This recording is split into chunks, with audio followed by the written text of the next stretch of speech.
we'll get started since we want to make the best use of our time that we have. So I'm Jessica Place, our Director of Children and Family Ministries here, if we have not met. But I'm excited to introduce my good friend, Lisa Page, who is joining us virtually here from Washington. Page to her friends. And I'll try to be brief, even though I could just go on and on because I love this person. She has a very impressive resume. She's the founder of the Common Goodness Project and has been working with the LGBTQ+ community since 2004, facilitating conversations with faith communities like ours, working with public schools, supporting foster parents, doing all kinds of diverse and wonderful work. She is an ordained minister and has a Master of Divinity from Wake Forest University, which is where we met back in 2012, which I can't believe how long that was now. But Paige and I really instantly bonded, not only because she's just very friendly and smart and funny, but because we shared a passion for queer people in Christian communities, having experienced firsthand both some of the condemnation and shame that queer people often face in the church, as well as these wonderful spirit-filled communities of faith made up of queer people and our allies that helped us grow in our commitment to love and justice. And so I'm so excited to hear what she has to share with us today and how we can learn from her experience to also, as a church here at WPC, grow in our commitment to love and justice and in new ways. So I'll turn it over to Paige. Thank you so much. Gosh, what a privilege it is to be with you all this morning. And I'm particularly grateful to be overlapping worlds with Jessica again. Again, we're dear friends. Jessica was at my wedding, and one of my favorite pictures is of myself, Jessica, and our mutual good friend, Lindsay. And so I keep that up where I can see it all the time. But yeah, so thank you so much for having me. I know that you had a conversation recently about reading scripture through the lens of LGBTQ experience. And while I'm not a theologian, I'm really excited to kind of come on the heels of that and offer a bit of reflection from both a pastoral lens as well as the lens of someone who works day in and day out, both with LGBTQ youth and in advocacy for them. So most of my work these days is just with other adults. I have spent a lot of years in direct service with LGBTQ youth, and I'm currently building an advisory board so that I know, through working with youth who want to be self-advocates, that everything I'm saying and doing on their behalf is what they would want me to say and do on their behalf. I'd love to hear from you all. I don't know how many folks are in the room this morning, but if you wouldn't mind just sharing your name, that would be fantastic, so I could get a sense of who all is there. I'll go first. So my name's Jake Pewditch. I'm Kim Labinger. I'm Carlton Bailey. Hi, my name is Yura. Kathy Schreiner. Deanne, hi, glad you're here. Mark Jones. Dawn. I'm Paula Mann. Helen Caldwell. And Jessica again. Hi. Hello, thank you all. You know, before I dive into what I'd like to offer, I wonder if you would just take a moment to talk with the person next to you about what comes to mind when you hear the word belonging. So just take a few minutes and talk through what comes to mind when you hear the word belonging, and then we'll come back together and I want to hear some of your reflections. Belonging. Yeah. Okay. Holding close. One thing that comes to my mind is that belonging, Parent, child, yeah. It's Sort of. also when I got born again, I don't belong. But it was I bring my whole self worry. Yeah. And feeling like even if there's different, still accept. I'm super checked out with our child, so we're going to make sure she's okay. Yeah. I mean, it's hard for me not to think about belonging, being a part of the church and part of the ministry for so long. Thinking about the rituals of belonging. No matter what. It was a great example. Baptist, especially because it's or even conscious of our love. They have your to- health, and that to me is the profound thing, you know, that we enact that, and people are just talking about the priority groups, right? We gotta switch back. This is good. I didn't realize it. It's the superstructure of everything else, you know. The group is growing. So I can't think of it without thinking of indexing it. to- Yeah, that's Really good. But- I don't It's know. called belonging. Right. Belonging. Because it had the- Sitting on one another's lap. Outside, you know, just the fact that some people get that and some people don't. Jessica? That was him. I'm not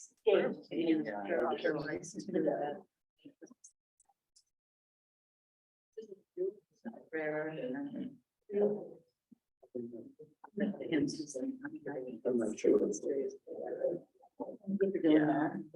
Where we'll start.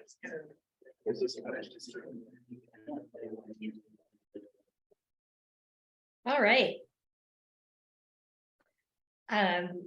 The audio, I can hear you, but I'm not quite exactly sure what the temper is in the room, but it sounds like there was a bit of a lull. So let's go ahead and unpack this. What all came up in your conversations about belonging?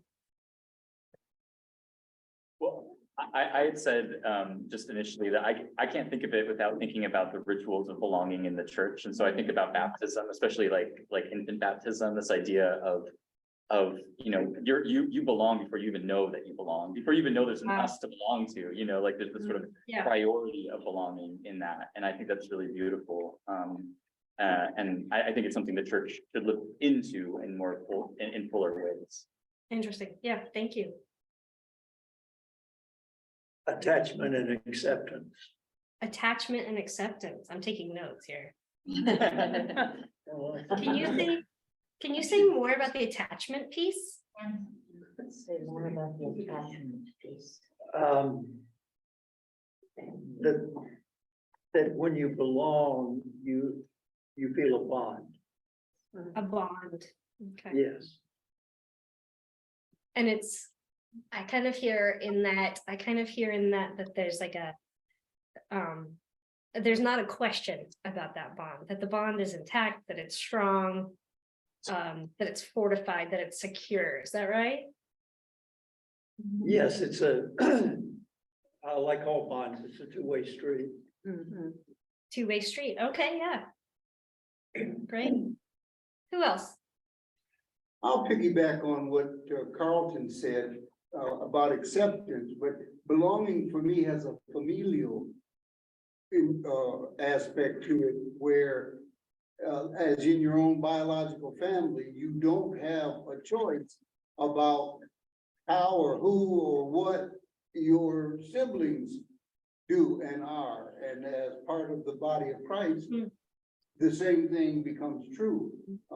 If you are a Christian, you have been welcomed into, even unwittingly, a body that is family, Yeah. belong, true belonging. Yeah, interesting. So sometimes you don't get to choose who you belong to or who you belong with. That's right. And that there's both challenge there, right? But there's beauty. In that you can come together around things that you wouldn't ordinarily come together around and learn across these differences and show sort of compassion and understanding across different lived experiences. Yeah. That's definitely a strength of a faith community. Yeah. Thank you. What else? Well, I'm Kim. I had a different, or similar in that way, comment that the word belonging also implies that maybe there are some that don't. It seems that brings a little bit of an exclusive ring to it. Okay. Yeah. So if there's belonging for some, there's necessarily on some level belonging for others, whether they know they don't belong or they want to belong or not. If there is belonging for some, there may not be belonging for others. Sure. Yeah. That does ask questions about who's in the belonging space and who's not, right? Yeah. sometimes when I think about belonging too, I think about my own experiences a lot. And those times when folks missed me when I didn't show up, right? That sort of told this story of belonging.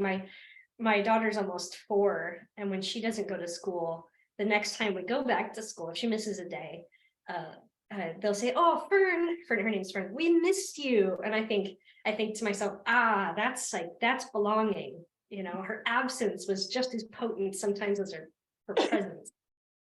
Yeah. And I think so much about how belonging requires being known, right? We can't truly experience that sort of bone deep cellular level belonging if we're not known. Otherwise, it's just a veneer, right? It's just a veneer, and that veneer isn't a human experience of true belonging. It's just kind of being okay, we'll allow you in if you look the way we need you to, right? And that's not true belonging. So true belonging really requires that experience of being known, and being known requires the curiosity of others. It's people who are ready and eager to ask questions about who we are. And I also think another thing, this came up in the mention of familial bonds too, or the familial like bonds too, is that there's a way in which true belonging can tolerate conflict. It can tolerate discomfort. You can show up and say, "I've been hurt," or "I'm upset," without the fear that belonging, that your space there, your that welcome will be eroded, right? You can trust belonging. There's a way in which belonging is trustworthy. So in my work, particularly with LGBTQ youth, I think a lot about higher level, higher order achievements. So with young people who are LGBTQ identified right now, their behavioral health outcomes are worse across the board than their non-transgender straight friends. So whether it's depression, anxiety, suicidality, or using substances to cope, they're more likely to have a difficult time. And the reasons for that are really clear. If we look also at what's going on at home, they're more likely to live away from home or be sworn at or insulted or humiliated by an adult at home. And they're also more likely to be bullied at school and feel unsafe at school, and even miss school because they feel unsafe. And so how are they going to do those normal adolescent things of showing up for sports, which is a pro-social, supportive, safe activity, or cultivating relationships, or even just turning in assignments if they're not showing up for school, right? And I think about Maslow's hierarchy of needs and how, Maslow posited that unless we have some of our most basic needs met, we can't do the next step worth of needs, right? We can't ever achieve self-actualization if our need for shelter isn't met, or if our need for food isn't met. Well, right above food and shelter is belonging and community, right? And so when I'm thinking about young people who are LGBTQ identified, or even LGBTQ adults, I'm thinking about Maslow's hierarchy of needs and belonging, and how we can create spaces of belonging that yield that sense of thriving in community and connection. I'm also reading Vivek Murthy's book. Does anybody know who Vivek Murthy is? US Surgeon General. Yeah. Fantastic book. I don't know if you listen to podcasts, but Krista Tippett has an On Being podcast, and she interviewed Vivek Murthy not that long ago. And he was talking about the power of social connection in healing some of the mental health crises and epidemic that's going on in our country. And he wrote this great book called Together, and really points at the need for social connection as sort of the healing that's required to get us back on the road to mental well-being from where we are now. So I highly recommend his book, Together. So when I think about belonging, I also think about where we've come to get to where we are today. So there was a time when we talked a lot about tolerance. Do you remember the time when we talked about tolerance, just tolerating difference, right? Who wants to be tolerated? Not me. Right? It's kind of like gosh, I really don't want you here, but I suppose we'll let you in sort of feeling, right? Tolerance. And then from there, we've moved on to acceptance, right? Acceptance feels pretty good. It's kind of like, hey, we can pull another chair up at the table here. We can make some more space for you, right? And that's all fine and good, but there's still a way in which acceptance feels kind of like being a guest, not really like being part of the core, part of the whole. Belonging for me feels like that piece of being part of the whole, being essential, being indispensable, that somehow the whole is not complete when you aren't there, right? Or when your voice or your perspective isn't there. I've been revisiting this book by Cody Sanders. Cody Sanders is a theologian and a Baptist minister, and today is actually his last day at Old Cambridge Baptist Church at Harvard, where he's been pastoring for, I think, 8 years, and he's also been a chaplain at Harvard, and he's moving on now. But he wrote a great book called Queer Lessons for Churches on the Straight and Narrow. And one of the things I'd like to offer is just a question he poses here. And he's talking about the controversy of LGBTQ people in church. And he writes, we have the opportunity to engage this interest and controversy in our churches by shedding our worn out strategies of suspicion toward queer people, changing the questions we choose to ask about queer lives, and engaging in a compassionate curiosity that invites us all to learn from queer lives. So to that end, I wanted to share with you a little bit about what I see going on in the lives of LGBTQ youth, speaking sort of to the title of today's talk, which is Gender Natives, right? Exploring what LGBTQ youth are doing with gender and identity. I'm going to use the term gender diverse, probably a lot. And so let me just take a moment to unpack that. Also unpack LGBTQ. So LGBTQ, most of you probably know, stands for lesbian, gay, bisexual, transgender, and queer or questioning. Particularly among young people, the process of questioning their identity is really salient. They're adolescents, right? They're figuring out who they are, answering that question, who am I? So I want to talk a little bit about what they're up to. So gender diverse, so that's where it was, right? I have 2 young children. You have to forgive me for like having moments of blankness here. One of them is vomiting today, so we're especially like exhausted and on edge. But she's excited because it's pink. It's strawberry infused. Yeah. Okay, so gender diverse. What that means is young people who basically don't feel an interior sense of their gender as being what everybody assumes of them. That's basically what it means. So it could be a young person who's transgender, and they were born and assigned female, and now they recognize that they have an internal experience of being a boy, or vice versa. Or maybe they're non-binary. Non-binary is a real simple concept here. A young person is born, and as they grow, say that they were born and they have a vulva, and they say, hey, it's a little girl. And that child is taught what it means to be a little girl, what their name is, how we'll keep their hair, what they'll wear, who they'll play with, what they'll play with, and the characteristics that we'll assign to them based on our gender assumptions of them. And I'm seeing this in real life with a 2-year-old and a 4-year-old. It's amazing the amount of gender coaching that we do to young people without realizing it. My dad, love him, and he just can't get the gendered language out of his conversations with these kids because it's hardwired into us. And there's nothing wrong with it. It's just that it comes before these young people have much chance to tell us who they are. So a non-binary experience is that child who's born, who says, you're a little girl or a little boy, but we'll just assume a little girl in this case. And as that child grows, they begin to recognize that the assumptions we make about them based on the gender we expect them to be are wrong. And when we make those assumptions about them, it doesn't feel good. They feel unseen, they feel hidden, they feel misunderstood. And that never feels good, right? And so they see their box and like, this isn't my box. And they see the other box that's labeled boy, and they're like, that's not really my box either. Can I just get a little space here? So that's a non-binary experience. So both transgender and non-binary, those are internal experiences of how someone feels about their gender.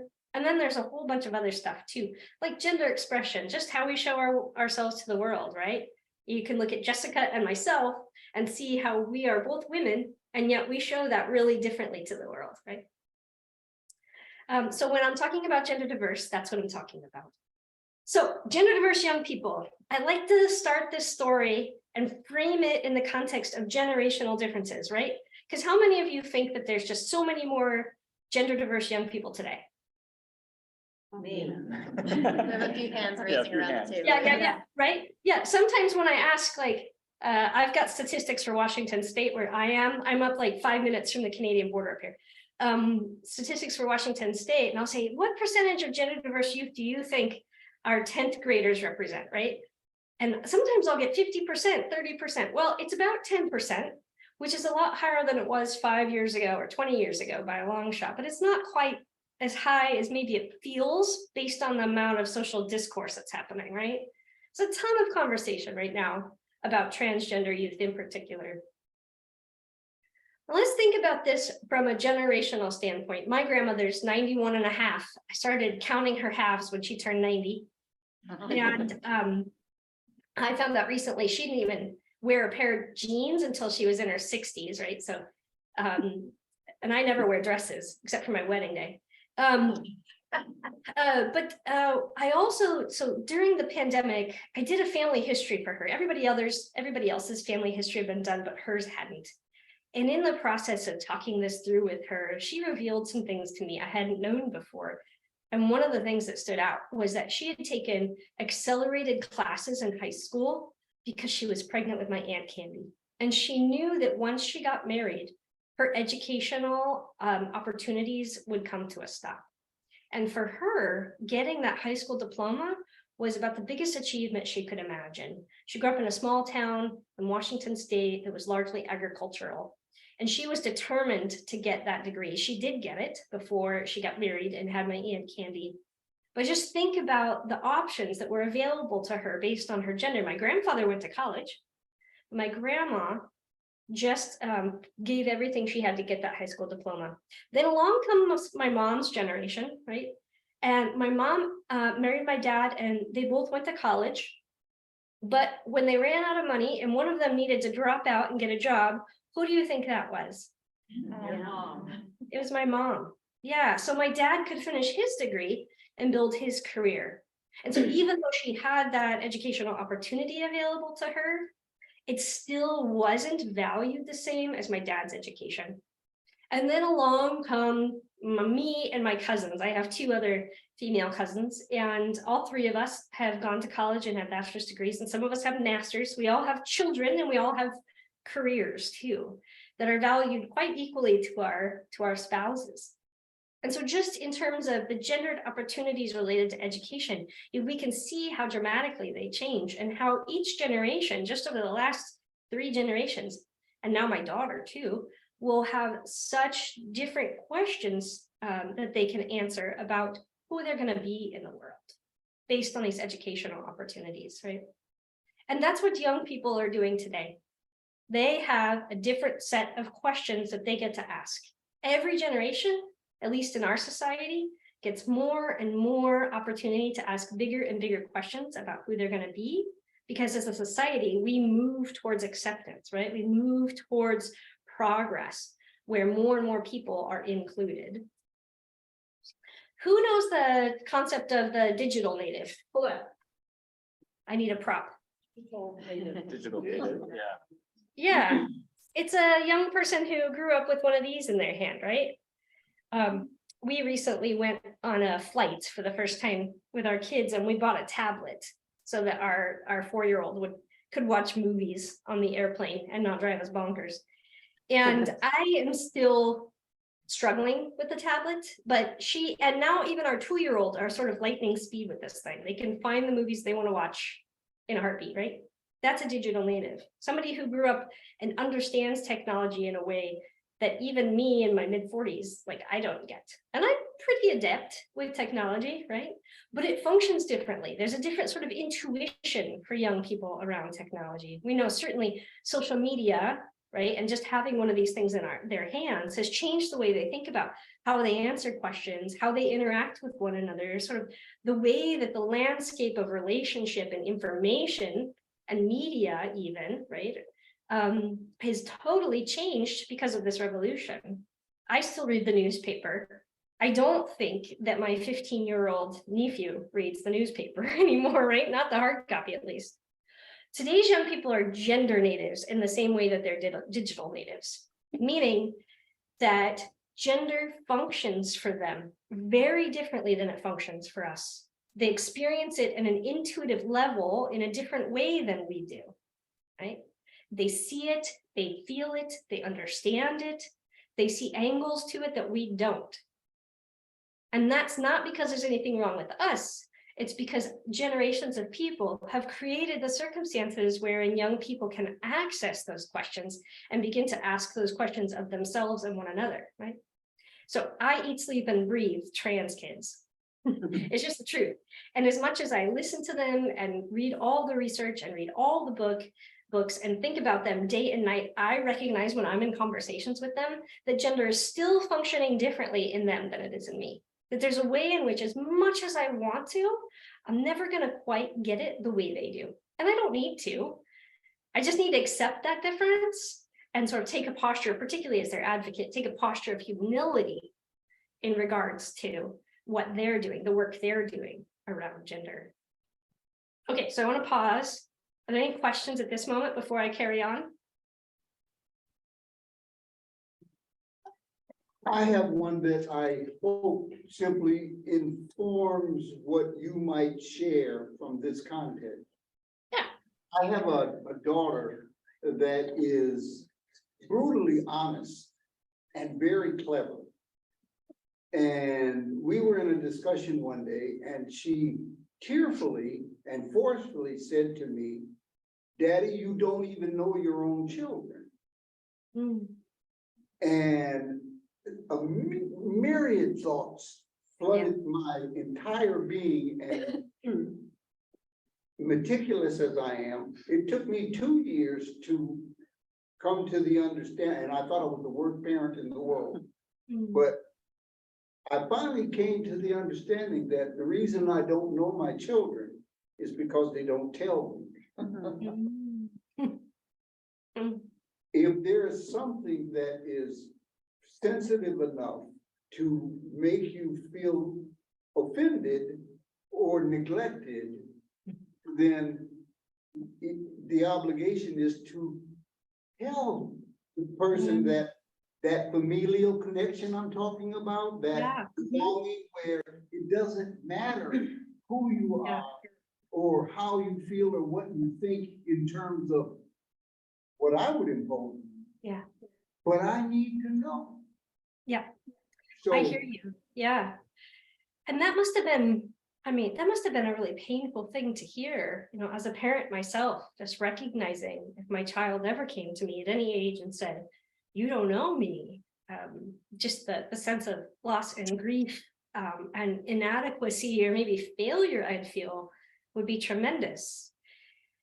And I want to say, I've got a lot of thoughts about this. One of them is the parents, if it comes to like an LGBTQ identity or something else that feels big and internal to a young person, parents are not generally the first person to find out. So their friends are usually the first person that LGBTQ youth will share with, right? That just makes sense, particularly during adolescence, while they're going through that stage of life where they're trying on so many different pieces of identity, seeing what fits and what doesn't. And also differentiating from parents at that stage, which is a very critical developmental piece of work that they're supposed to be doing. And then they might tell another adult who maybe is more at arm's length than parents or guardians, but who they might trust nevertheless, right? And then depending on how those conversations go, and maybe what they're hearing at home from their parents about these identities, then they might share. And it sounds like your daughter got to a place of sharing with you, but still wasn't really ready to tell more or to say more, right? And so I think that there are a couple of factors going on there. One is that this is a normal developmental process that parents don't know first. And the second thing is that whenever we are telling someone something about ourselves that they don't expect, or something about ourselves that we're not sure how they'll receive, we have to wait until we feel safe, right? We have to wait until we feel safe. And so sometimes, whether it's intentional or not intentional, we can communicate things to people that let them believe that maybe we're not going to receive what they have to say the way they would need us to. And so they hold back and they don't necessarily share. And again, this can be very unintentional, right? It could just be a generational difference of language that shows up all the time. I know there are many generations of people around today who are uncomfortable with the word queer, for instance. There's different generational language for gender. I know some communities who don't like ladies as a word, right? There's different generational language for race, or theological language can be generationally different in terms of our emphasis around different parts of our faith life. But psychological safety is one of those pieces. You know, there's a really fantastic research project out of San Francisco State University. It's a longitudinal study. And what they did was, years ago, they identified a group of LGBTQ young people, and they asked them so many questions. They interviewed them. What's going on at home? What are some of the behaviors you're experiencing at home from your parents or your guardians? And they tracked those young people into adulthood and then measured their well-being outcomes. Right. So what they were able to do through that process was to say, here's a series of behaviors from parents that, intentional or otherwise, can lead young LGBTQ people to feel unsafe at home, or at least not prepared to talk to their parents about that identity, and can, depending on the level, have lasting negative impacts. And on the other hand, here's a set of behaviors that we know leads to long-term well-being and health, right? And some of these behaviors, particularly the ones on the side that put young people at risk, tend to be very subtle. One of them, for instance, is pressuring someone to be more or less masculine or feminine, right? Now, when we hear that, it sounds not so subtle, but let's think about this. I remember growing up and my mom would say, oh, but you look so beautiful in a dress. Ah, sounds like a compliment, right? But how I felt, regardless of what she meant, how I felt was that, she's not accepting of who I really am. She wants me to look in a way that makes her feel comfortable. Right? Can you hear that difference? Yeah. So, and what's important about that is that parental intention is generally loving and protective, right? We don't want bad outcomes for our young people. We all love our kids. And what we have to do is learn this new lens of support for LGBTQ youth that begs different questions about how we respond to what they're trying to show us. And sometimes they're trying to show us these things without saying them out loud. They're offering us behaviors, they're offering us clothes, right? They're showing the types of people they want to hang out with, or the types of hobbies they want to engage in, that might be actually cues to something going on internally that either we're shut down around, or we can't see, or maybe we're really uncomfortable about, right? How does that feel? Does that ring true for folks? Can people sort of see the emotional life behind that? Yeah. I get a question. This is Paul. I'm Paula, one of the pastors here. One of the questions that now raised is, do children and youth see how their friends are received by their parents, and they might then project that onto their own? And then, of course, I guess connected, since we're sitting in a church, I imagine that depending on how people see that church perceives LGBTQ, they're just going to be suspect of every church. Yes, absolutely. Right. So many good important points there. Right. So one thing that you're talking about is, I actually end up seeing it as secondary trauma playing out in the lives of LGBTQ youth. So it could be that a young person's thriving, doing well, then they come out and all of a sudden they start feeling kind of depressed and unsure of themselves. And when we drill down on that, what we see is now they share this identity or have a similar identity as other young people who aren't being well received at home, who don't have parents who are advocates, or who feel otherwise threatened, right? So one of the reasons I'm so passionate about this work is because of my experience with LGBTQ youth and seeing how many of them were suffering at home or suffering in school. I also ran a minor shelter for homeless youth, and upwards of 90% of the young people who came through our doors were LGBTQ identified because they were experiencing abuse at home on the basis of their identity. So I do see this, it's easy to dismiss, but only about 40% of LGBTQ youth feel supported at home, regardless of what their parents think, right? So yeah, totally, there's this secondary trauma piece. And right now that's happening on an even bigger level, right? I was just looking at the statistics this morning. There's been more than 500 pieces of legislation proposed just in 2023 that either strip or completely eliminate the rights and protections for LGBTQ people, and in particular, transgender youth are being targeted. More than 30% of transgender youth now live in a state where they cannot legally access gender affirming care. So that means that parents, doctors, therapists, and the young person themselves, as well as the American Academy of Pediatrics, have come together to say, this is the right support for this young person, and the legislature said, no, it's not. Right? And we're going to, as a state, detransition young people. So Washington State actually has fantastic protections. I know that California does as well, but the level of secondary trauma that I'm seeing in young people and their families here right now is very high, higher than even when Trump was first elected, where it was also a high time where there was a lot of bullying and concern at that point. Can I bring up a subject that is close to exactly what you're saying? Mhm. Though we're in California, the nation is experiencing outrageous discrimination against schools now Mhm. for recognizing, for years we have recognized classrooms as safe spaces. We have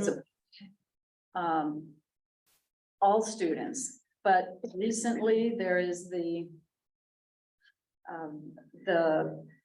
influx of parents or people who are terrorizing school board meetings, as happened to my own district this past Tuesday, threatening and throwing punches at the people who are recognizing this meeting happened to be recognizing Pride Month. Yeah. Can you? Yeah, So- I'll speak to that. Yeah. Yes, but for those of us who see this happening so violently, it doesn't feel like progress. What can you give us as tools or hope in seeing this? Yes. And Well, for one thing, I just want to validate your experience. The Southern Poverty Law Center just came out with their annual report. So what they do is they track hate groups. And over the last year, 11 groups have been established specifically to target inclusivity in schools. 11 hate groups have been established to undermine inclusivity in schools, right? So educators talk a lot about windows and mirrors. Windows give us the ability to look in on the lives and experiences of others and to learn from those experiences. But we also have to have mirrors. Otherwise, we feel hidden in our education. And I would say also hidden in our worshiping communities too. And those mirrors reflect back at us our lived experience in a space. And certainly when we're thinking about the concept of belonging, that if we're saying we can't even mirror your experience, then there's no opportunity for belonging to take place. Right. So yes, what you're experiencing is happening across the country right now. I think it's the political weaponization of LGBTQ identity, the political weaponization of some of the most vulnerable people in our society, transgender youth. So children, first of all, don't have much power. Now you add on these layers that make adults uncomfortable, like talking about gender diversity or talking about transgender, right? Identity. And now you have a very powerless group of young people. And I think that what we're seeing is a response to the lack of sort of an organizing argument for the right way, right? What happened in 2015 that changed sort of the landscape for politics and LGBTQ people? Does anybody know what that was? Marriage equality, right? Yeah. And we put that argument to rest, right? The same conversation, the same arguments that they made back then. We have to protect children. This isn't safe for children. This isn't good for families. They're using those same arguments right now. And what they're doing is they are willing to sacrifice the lives and experiences of transgender youth on the altar of their political power, right? And they're overlooking everything that transgender youth and their families and their doctors and their therapists are saying is right and true. So yeah, I see that inside and out. A couple of things I'll say is that around hope is one is these are a resilient bunch of young people, right? They know that their identity is not going to be accepted by many people, certainly not going to be celebrated the way it ought to be by most adults, right? And yet they're choosing to identify their inner truth and come out nevertheless. I think a lot about resilience in this team of young people. I call them a team. or this crew of young people because it's so easy just to lean into these risk factors, right? To talk about how things are bad. And it's true, we have to cultivate that sense of urgency and concern so that we make changes, right? But those are pretty well documented now this morning. And so some of the other signs of resilience I see, or some of the other strengths of this community, is their fierce inclusivity, right? And their dynamic imagination. You know, we are tacking on letters to the LGBTQ acronym FAST. Why do you think there's a movement to do that? Why do you think, what's the impulse behind tacking on letters there? To provide recognition for every, you know, possible identity conflict in that spectrum. I mean, I think there's the impulse of trying to include everyone, you know. Yeah, absolutely. Yeah. Yeah, and to say, hey, you felt alone, hidden, unseen for a long, long time as a gender person or as a sexual minority, well, you are welcome here. And we're going to keep tacking on letters until everyone who didn't have that space of belonging finds this community and finds their place as essential within our community, right? Including more flags that are very visible. Yeah, Right? flags. That's also more recent. Yeah. Yeah, I remember, so I was leading a QSA in a rural middle school, and we were starting up a new year, and I was like, how do you want this QSA to feel? A QSA is a Queer Straight Alliance. It's sort of a club at school, a federally protected club for students. And they said, gay. And I was like, okay, gay. Well, how do we make it feel gay? And then flags. And I was like, all right, Pete, you got to help me out. What's with all the flags? And of course, it makes perfect sense, right? Flags say that we belong to something bigger. Right? That we're not alone anymore, whether it's with our country or with this identity or with this community. When young people wrap that flag around their shoulders or put that pin on their chest, it's not just them. Now they belong to a big, beautiful, creative, resilient community that they can feel even when they're otherwise alone in a space, right? So I think these young people are doing brilliant work. Some of the work they're doing around gender is incredibly liberating, right? I see so many adults actually coming to me and saying, I've been learning from my young person about non-binary identity or about other ways of being gender non-conforming. And now part of me makes sense in a way I didn't have access to when I was younger, right?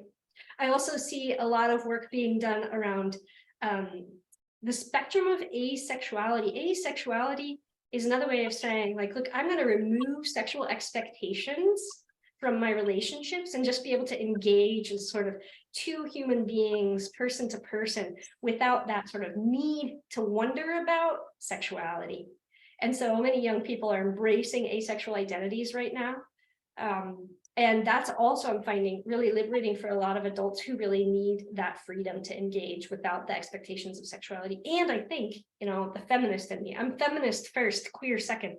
The feminist in me, like, this is what's happening here. Young people, so many young people are resisting the hypersexualization of women. So many young people. When I work with a group of gender diverse young people, I'd say 80 to 90% of them were assigned female at birth. And they're saying, I am rejecting all of those stereotypes you tell me I have to be in order to be acceptable as a woman, and I'm redefining that on my own terms.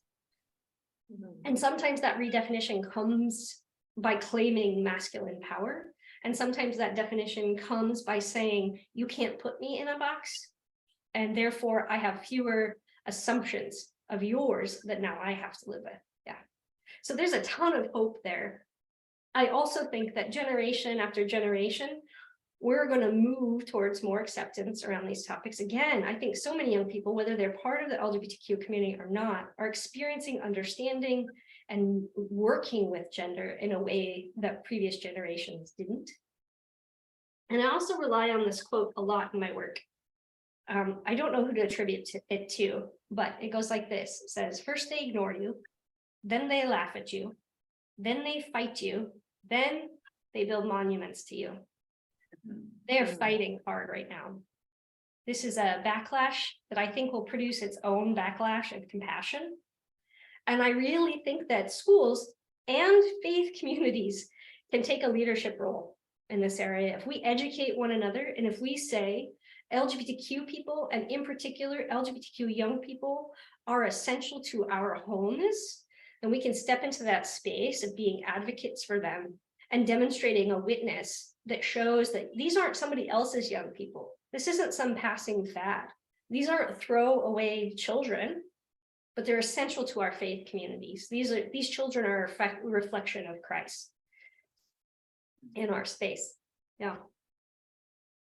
Question? Yes. I encountered in the Presbyterian Church a nomenclature conflict. Much like LGBTQA plus and growing, BIPOC Yes. is something that offends a lot of people I know. Okay. And the reason I'm saying it is because the evolution of the language Yep. has yielded a synthesizing of the identities of groups into what in a particular policy paper was called identified categories. Mm-hmm. It was all of it clumped together.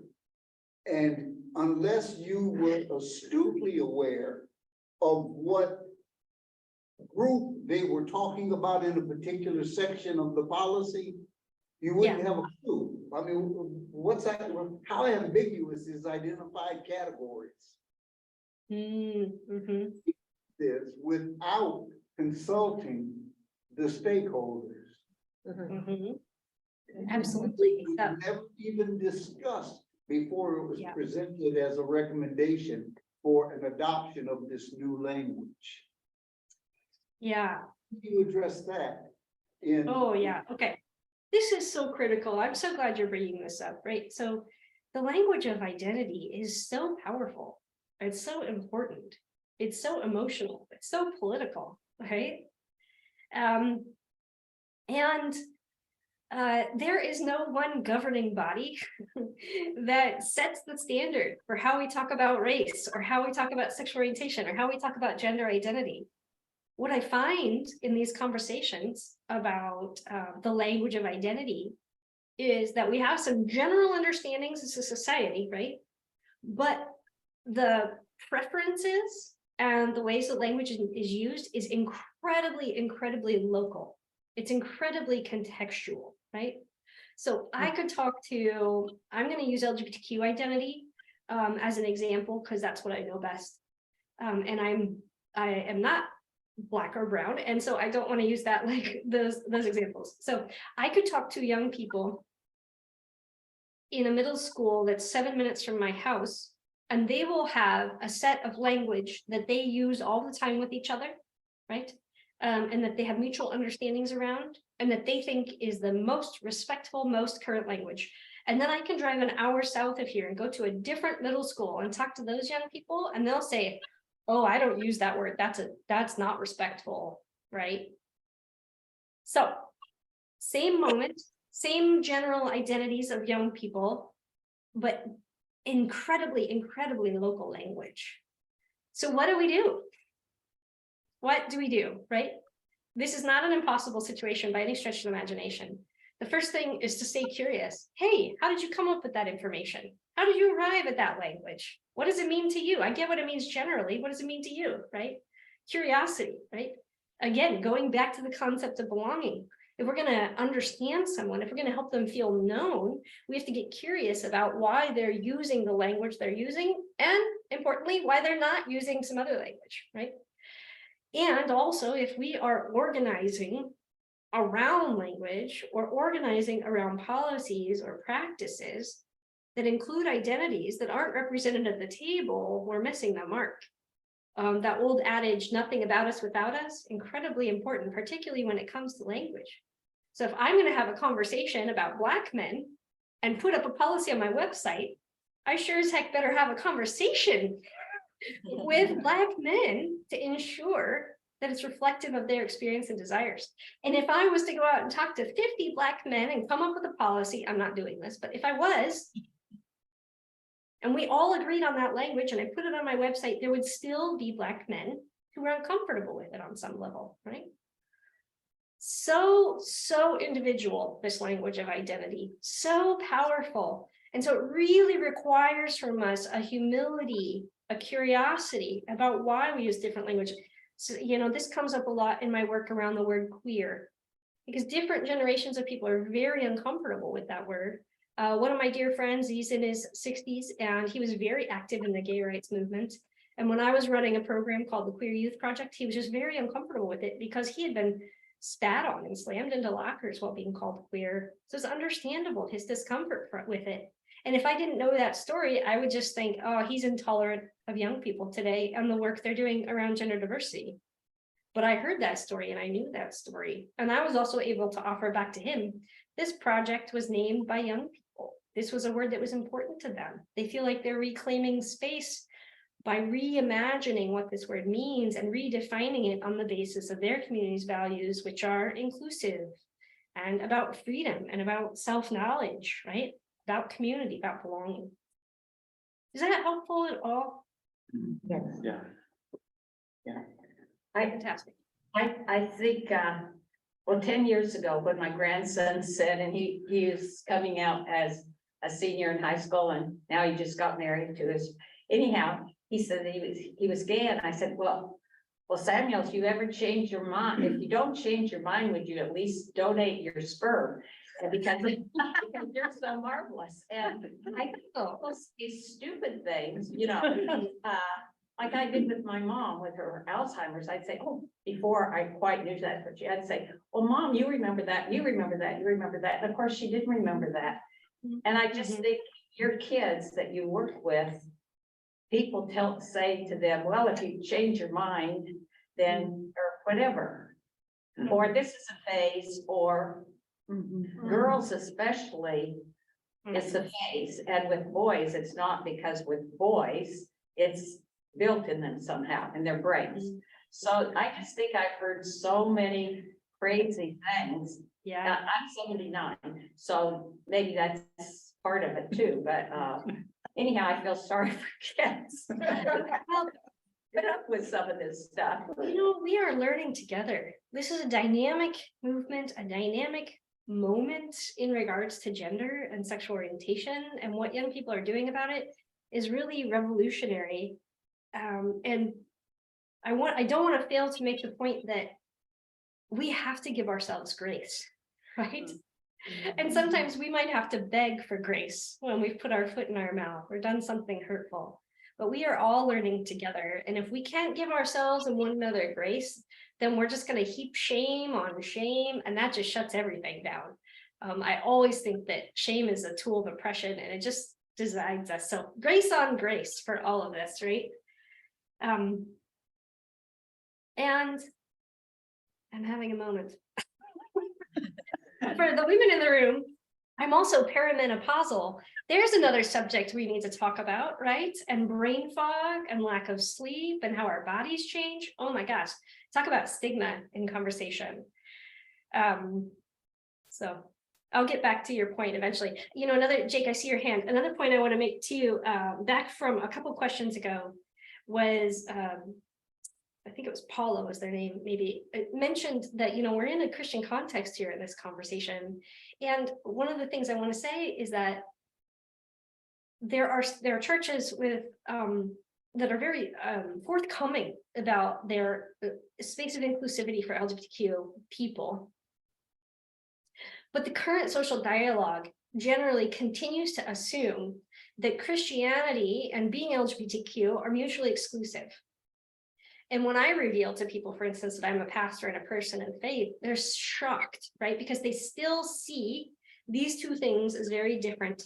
And even just coming to the sort of imagination that there can be LGBTQ people who are people of faith, right, is still be outside of the realm of most people's normal thought patterns. So we need to re-normalize or normalize for the first time that LGBTQ people can be people of faith, and that Christianity is not mutually exclusive with LGBTQ identity. So I wanted to be sure to make that point too. Oh, can I ask a question now? Yeah. Okay, I've been in churches where the raw power of the Holy Spirit has put the spirit of homosexuality out of the person they were delivered and set free. Mm. And I have seen it. They have ministries, and they are most welcoming to all people. Because Christ, like you said, did die for everyone. But it gives me great pain to see people normalizing sin. And that's what I see. And I can tell you that I'm willing to be persecuted for it, because the Bible is certainly calling all people in. Yeah. But they So are what I not. would say is that the experience of persecution actually rests with LGBTQ youth. If you just look at this year alone, the hate crimes for LGBTQ youth have shot off the charts, right? We now have more than 90 laws passed just this year that say families, young people, physicians, therapists don't know what's best for young people, but we're going to persecute them. We're going to say they are not worthy of being called by the name that feels true to them, right? So you and I disagree on one fundamental thing. And that fundamental thing is that it's a sin. And I have the lived experience that tells me that being LGBTQ is in no way a sin, that God's good children are born this way, right? And that there's no moral hierarchy of identity here, that someone who is LGBTQ identified can be just as faithful, just as compassionate, living in the way of Christ, in the same way that someone who is straight or not transgender, right? And my family, for instance, is an example of this. My wife and I and our 2 children, and the way we create community and offer compassion and refuge to the people around us. And so we can disagree on that, and we can have different theologies. And I hope that we can still partner up and say, you know what, we both love kids and we both want to see them thrive. We want to see them happy and healthy and hopeful, right? And we have research that shows us what sorts of behaviors put them at risk for suicide, put them at risk for drug use, put them at risk for alienation from their family and from their faith of origin, and what behaviors from us can help them to have healthy mental health, to not use drug and alcohol, and to want to stay connected both to their families and to their faith communities. Yeah, Jake. Paige, I just wanted to ask, so, you know, one of my responsibilities here is that I'm the youth director of our youth program, and probably, I don't know, many people know this, but probably like 25% of our youth group identifies as LGBTQ+. You know, which is kind of a larger number than I would expect to see, but it's remarkable, and they're lovely students. But one of the things that I run up against a lot of times in these discussions is from older generations that don't quite understand, or you know, again, not gender natives, as you were talking about, and they'll talk about how youth of today are coddled. There's too much safe space, right?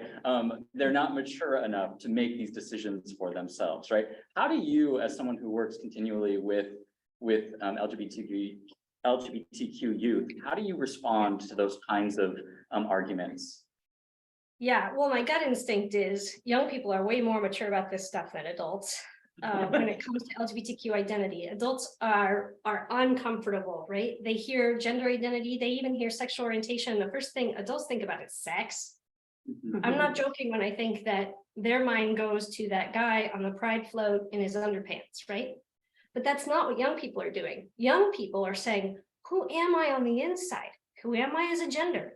Who am I going to be in relationship to? What is my family going to look like? And we never question that when those young people are straight, or when those young people imagine themselves growing into the gender that we assume they'll be, right? So there's that piece. I think we also know from research the points at which gender identity and sexual orientation develop in young people. Gender identity develops really early, like 3, 4, 5 years old. People have a sense of their gender identity. They may not sense the incongruity between who they know themselves to be and what the world expects, or they may not have the language or the courage to explain that until later, right? And come out as trans potentially later, right? And sexual orientation begins to develop early puberty, right? That sense of attraction. And at that point, it's not about sexual activity. It's really about who do I want to be close to? Whose attention do I want?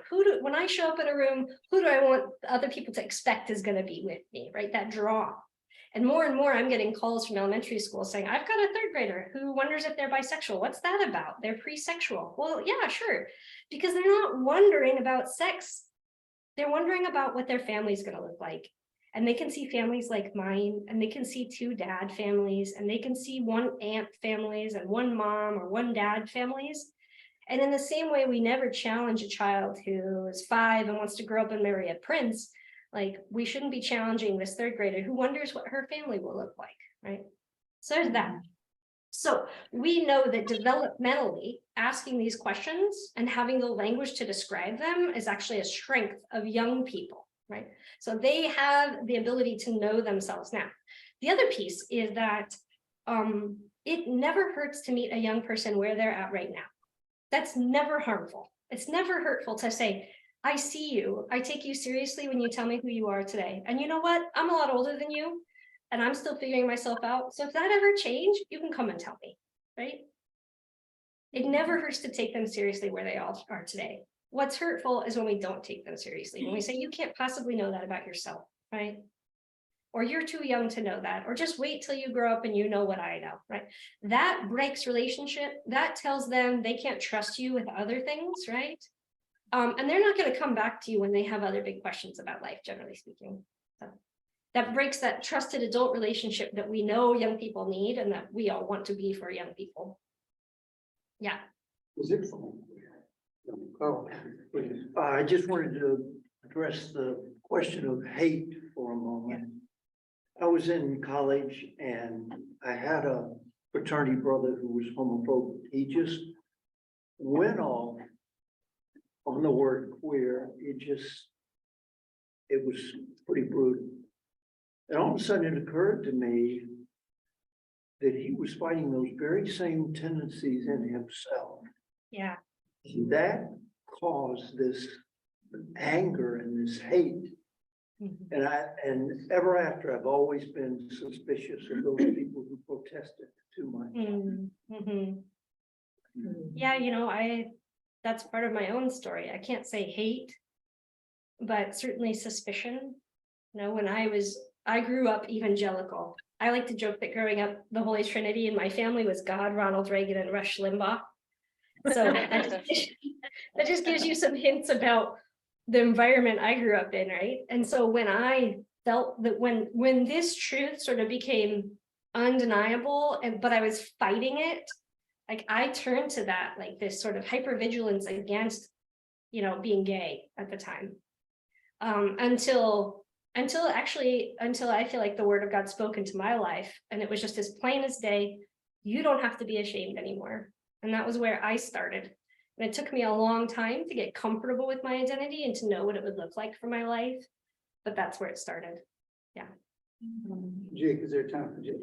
Yeah, Mark, you can have the last question. And The then last we'll wrap question, up. I don't know if it's a question or a comment. Okay. We know in the Christian community that we've been told that there's coming a time when we will be fully known, or when we will know fully, even as we've been fully known. Mm-hmm. So the implication is we don't know everything. And the mystery about God and who God is and what God does is personal in terms of how we interpret what the Holy Spirit leads us to read and understand. The thing that I am cautioned by is the sovereignty of God and the fact that if I expect to go to heaven, if I expect eternal life in the presence of God, I want to be prepared to answer the question, what was that you were saying about my LGBTQ and 1A+ children? What did you say was wrong with them? I want to be able to answer that question with an affirmative nothing, because I don't know, but I want to. Thank you. Thank you for saying that. And thank you for your honesty and your vulnerability in saying that. As somebody who does this work day in and day out, it does my soul good to hear that. And you're right. I think we will be called to account for how we treat the most vulnerable people in our world. And right now, queer and trans youth are some of those most vulnerable people. I have And- some of the pastors here at the church. Yeah. Yes. And I'm going to be doing some online workshops that will be free for parents and guardians. And I'd be really happy to talk through more about the research from the Family Acceptance Project and those behaviors that help and those behaviors that harm, and how we can ensure that we're building homes and neighborhoods and faith communities and schools where all young people can thrive, and especially LGBTQ young people. Because what we know actually is when LGBTQ youth do better, when we're building in supports for them, all young people do better. So, and I'd be eager to share that information with Jake so that he can share it with you. I will share it with all of you. Yeah, for sure. Yeah, definitely pass that on to us, Paige. And we just want to thank you so much for your time and your expertise. It's been. Thank you. Well, it's been a privilege to share space with you. I wish I could be there with you today, but as you can imagine, June tends to be a busy month for me. So I've got a lot of pride themed events happening right now. But just thank you so much. And, I just want to say also, thank you for bearing witness to being a community where LGBTQ people can ask these questions and have these conversations. And my hope would be that you would also be mirroring the experience and the wisdom of LGBTQ people in the work and worship of your community. So thank you so much. Thank you, Thank Paige. you. Thank you. It's a blessing to be with you.